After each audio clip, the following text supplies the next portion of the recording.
No solo tanques en acción y amenazas de bombas atómicas surcando los cielos. La Guerra Fría fue más que un duelo militar geoestratégico entre Estados Unidos y la Unión Soviética. Supuso igualmente una confrontación ideológica y cultural tras la debacle europea de la Segunda Guerra Mundial. La rivalidad de estas dos superpotencias generó una viciada atmósfera política, por la que millones de ciudadanos del mundo entero serían bombardeados, pero no por proyectiles convencionales, sino por propaganda cultural y política. Esa lluvia propagandística afectó a la prensa, a la literatura, al cine, al cómic, a la música, a los deportes e incluso a la gastronomía. En noviembre de 1989 caería el muro de Berlín. La onda expansiva de aquel terremoto mediático y geopolítico sacudiría los pilares del resto del edificio soviético. En apenas 2 años, la Unión Soviética se desmoronaba como un castillo de naipes. Desmantelado el bloque soviético, la Guerra Fría había terminado. O no del todo. En medio de la euforia, Francis Fukuyama pronosticó el fin de la historia. La economía de mercado y la democracia liberal se extenderían hasta el rincón más recóndito del planeta, sin disputas ideológicas. Pese al tiempo transcurrido, la mayoría de estudios sobre la Guerra Fría explican lo sucedido en clave político-militar. ¿Cuántos tanques, cuántas bombas atómicas, cuántos soldados tenían uno y otro bloque? Son las preguntas habituales. Sin olvidar la importancia de ese enfoque, han ido apareciendo análisis complementarios para esclarecer la otra cara de la Guerra Fría, la ideológica y cultural.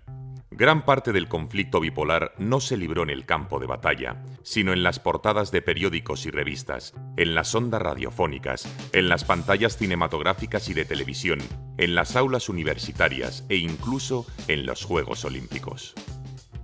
Tanto Washington como Moscú pusieron en marcha numerosas estrategias diplomáticas para convencer a la opinión pública de otros países de que su modelo social y formas de vida eran mejores que las del adversario. Capitalismo versus comunismo. O estás conmigo o contra mí, decían los dirigentes de uno y otro bloque. La competencia por ganar adeptos fue feroz. Veamos cómo empezó todo. A mediados de julio de 1945, el Departamento de Defensa confirmaba lo que era un rumor. Estados Unidos había conseguido desarrollar armas nucleares. Semanas después, el 6 y 9 de agosto, se producía el Armagedón atómico sobre Hiroshima y Nagasaki. La justificación militar no era suficiente, máxime porque había indicios de una pronta rendición de los japoneses. Hubo una razón de más peso. La destrucción de estas ciudades niponas servía como aviso a navegantes. Estados Unidos temía el expansionismo de la URSS en Asia Oriental. Quien golpea primero, pega 2 veces, debieron pensar los que ordenaron el bombardeo nuclear desde Washington. La fricción entre soviéticos y estadounidenses aumentaba. Como si de una partida de ajedrez se tratase, cada bloque movía ficha buscando alianzas con otros países y la ocupación del máximo espacio posible en el tablero geopolítico mundial. Los estadounidenses habían marcado el primer tanto con la bomba atómica. Con juego de espías incluido, Moscú empató la partida nuclear en agosto de 1949, cuando confirmó que había desarrollado sus propias bombas atómicas. No obstante, el recuerdo de la enorme destrucción ocasionada durante la Segunda Guerra Mundial actuó como colchón disuasorio entre estadounidenses y soviéticos. Una posible tercera guerra mundial y encima con el uso de armas atómicas supondría el holocausto de la humanidad. De ahí lo de la Guerra Fría, porque tanto los dirigentes soviéticos como los americanos eran conscientes de que una guerra caliente, con lanzamiento recíproco de bombas atómicas, hubiera supuesto la destrucción mutua asegurada. Puesto que ambas superpotencias temían un ataque militar frontal, se retaron de manera indirecta. Y ahí entra en juego la faceta ideológica y cultural del conflicto entre estadounidenses y soviéticos. Si en el frente militar se levantó el pie del acelerador, en el cultural ideológico se echó leña al fuego constantemente. El "y tú más" para criticar al enemigo fue el pan nuestro de cada día. Tras el ataque japonés de Pearl Harbor en diciembre de 1941, se crearon decenas de casas americanas desde las que difundir ante la opinión pública internacional la verdad estadounidense. Por cierto, una de las primeras fue la inaugurada en Madrid en noviembre de 1942. Esos centros, que sirvieron como trincheras simbólicas contra la difusión de la propaganda nazi, actuaron después como barreras frente a la expansión del comunismo, incluso antes del final de la Segunda Guerra Mundial. El matrimonio de conveniencia entre soviéticos y estadounidenses se resquebrajaba a ritmo acelerado. Uno de los primeros retos para la diplomacia estadounidense fue la enseñanza del inglés. Difícilmente se podría atraer hacia el modelo americano a los ciudadanos de otros países si estos no entendían el idioma de Lincoln y Shakespeare. Por lo demás, el francés ganaba la partida como lengua extranjera más estudiada en el mundo, tanto en escuelas e institutos como en las aulas universitarias. Así pues, los diplomáticos de Washington se esforzaron para que se diese más cabida en los planes de estudios de otros países a la enseñanza del inglés. Los soviéticos hicieron exactamente lo mismo para promocionar su lengua y los estudios soviéticos en el extranjero. En ocasiones, los estadounidenses desplegaron ese marketing del inglés en cooperación con fundaciones filantrópicas como la Ford y la Rockefeller Foundation. También se buscó la colaboración de los parientes anglos, aunque a veces saltaran chispas con Londres. Los británicos se resistieron inicialmente, no querían perder el glamour de su lengua imperial, pero la avalancha de películas y canciones Made in USA arrasó con las reticencias de los defensores a ultranza del Queen's English británico. La siguiente meta fue la consolidación de los American Studies en los currículos universitarios de otros países, un conjunto de asignaturas de humanidades y ciencias sociales para enseñar las facetas culturales e históricas menos conocidas de Estados Unidos. Con la promoción de los American Studies en el extranjero, Washington quería acabar con los prejuicios que hablaban de un pueblo estadounidense poderoso militar y económicamente, pero sin alta cultura. En suma, demostrar que el refinamiento cultural estadounidense iba más allá de Hollywood, Elvis Presley o Frank Sinatra. Era una cuestión de prestigio, una baza para ganar influencia en círculos políticos e intelectuales extranjeros, al tiempo que se criticaban las ideas y formas de vida del adversario. Los estereotipos que representaban a Estados Unidos, como ese nuevo rico al que le falta glamour, eran fomentados por los soviéticos, quienes se vanagloriaban de tener una cultura de mayor calidad. Se echaron a pelear simbólicamente a los grandes literatos de uno y otro lado del telón de acero. Fyodor Dostoyevsky versus Mark Twain, León Tolstoy versus John Steinbeck, Anton Chekhov versus Ernest Hemingway.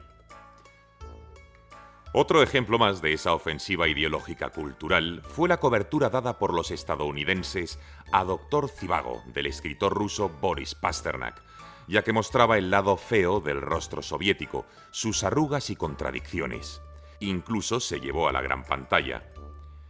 En el ámbito musical, la Orquesta Sinfónica de Filadelfia compitió con la Tchaikovsky de Moscú. Siguiendo esa lógica de rivalidad, la diplomacia estadounidense colaboró en tours mundiales de sus grandes estrellas musicales. Por ejemplo, tanto el trompetista Louis Armstrong como el director de orquesta de jazz, conocido como Rey del Swing, Benny Goodman, dieron la vuelta al mundo con alguna exhibición en terreno enemigo, en la misma Plaza Roja de Moscú. La porfía entre comunistas y capitalistas también permeó las páginas de cómics, tebeos y novelas de serie B. Los cómics estadounidenses se convirtieron en un arma valiosísima para la propagación de mensajes contrarios a Moscú y favorables a Washington.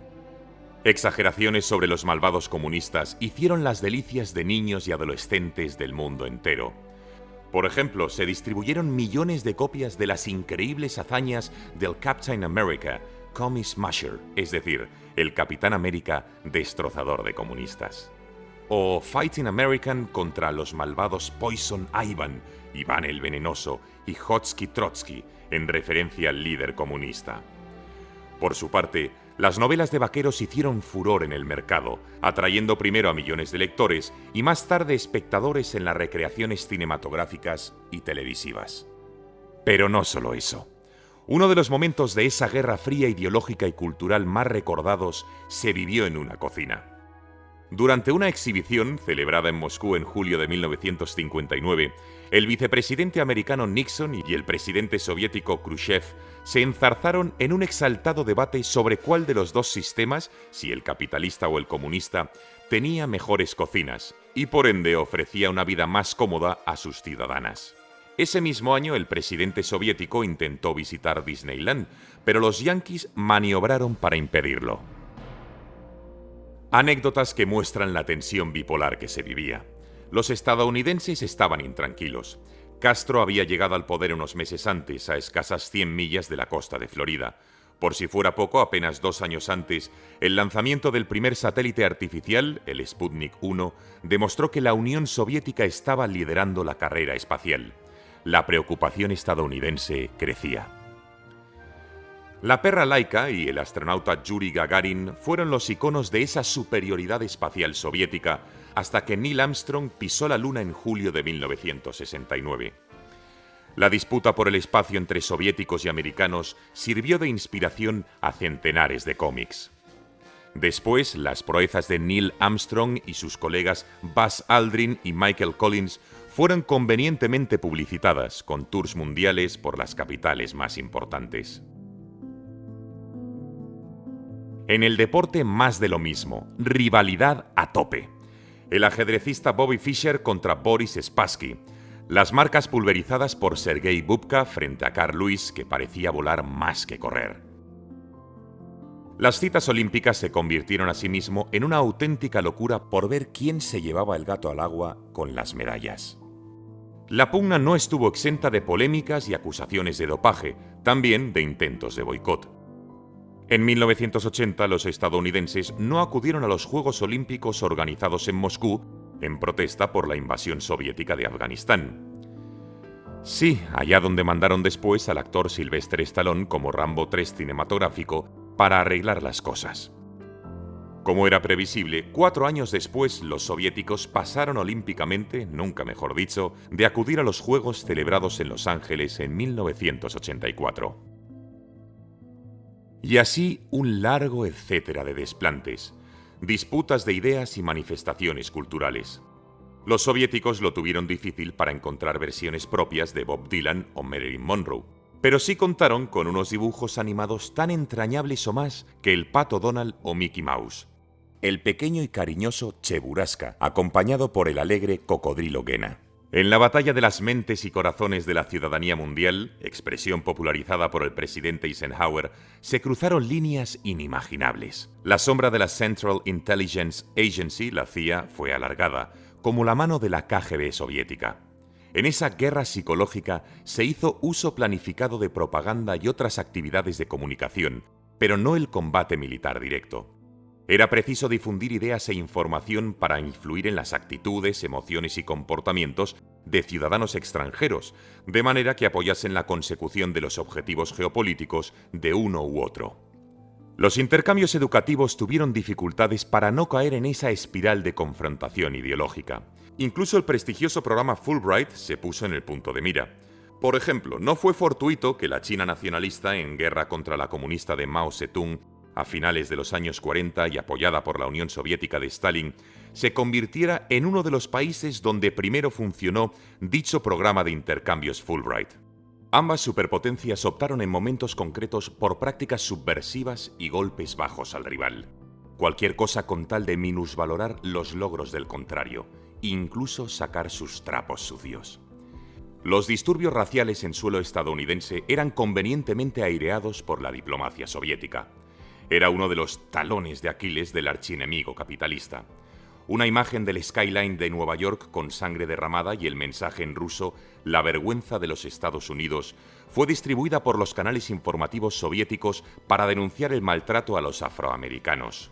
Bajo ese prisma hay que entender asimismo la creación en 1960 de la Universidad Rusa de la Amistad de los Pueblos, cuyo objetivo explícito era ofrecer oportunidades educativas a jóvenes de Asia, África e Iberoamérica, especialmente a los procedentes de hogares con escasos recursos.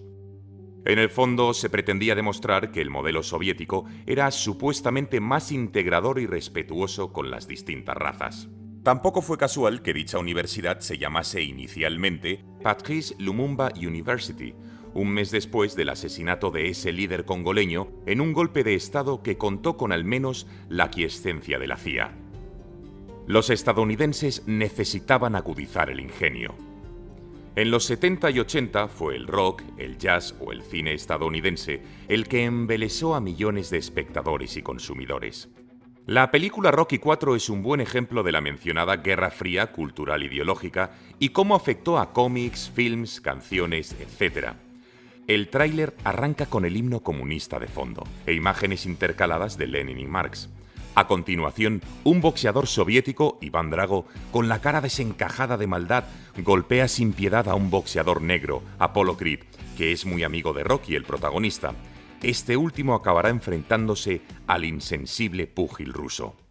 Aunque a veces los actores, cineastas o cantantes estadounidenses eran los emblemas de la protesta contra Estados Unidos, la guerra de Vietnam dejó un reguero de pelis y canciones pacifistas y antiamericanas, amén de jóvenes contestatarios encarcelados o golpeados por la policía. En esa aparente contradicción residía gran parte del encanto del país americano, porque en el otro lado del telón de acero, las protestas solían recibir represalias más duras. En ese sentido, se menciona frecuentemente la aparente paradoja de millones de jóvenes que se manifestaban contra el odiado imperio yanqui por la mañana, pero no faltaban a la sesión de cine estadounidense por la noche, con su lata de Coca-Cola o Pepsi en una mano y la hamburguesa de McDonald's en la otra. En 1989, el muro de Berlín no fue destruido por un tanque estadounidense ni un bombardeo aéreo ordenado desde Washington, sino que fue más bien la voluntad de millones de ciudadanos de la Alemania del Este de acabar con el telón de acero para pasar al otro lado, para vivir y consumir como sus compatriotas de la Alemania occidental. En definitiva, para librarse del régimen comunista.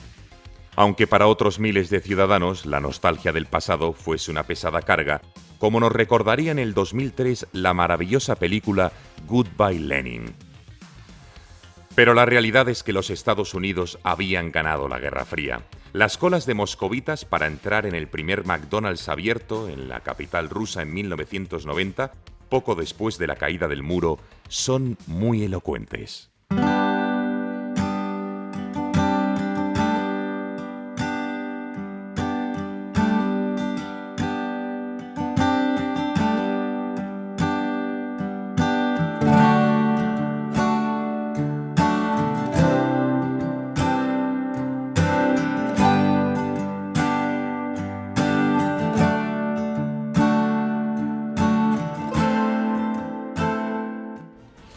Academia Play lanza su tercer libro.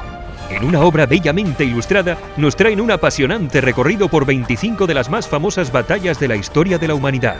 Desde la batalla de Kadesh, librada hace más de 3000 años entre los hititas y el Egipto de los faraones, hasta la batalla de Stalingrado, luchada por soviéticos y alemanes hasta la última bala en una ciudad a orillas del Volga en plena Segunda Guerra Mundial.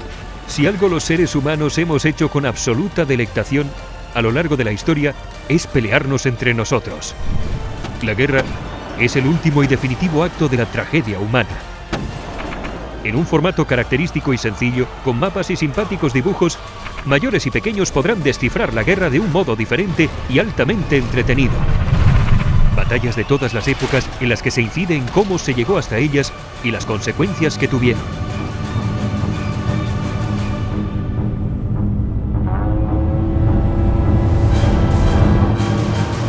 Academia Play es uno de los canales didácticos de YouTube más exitosos y con más seguidores.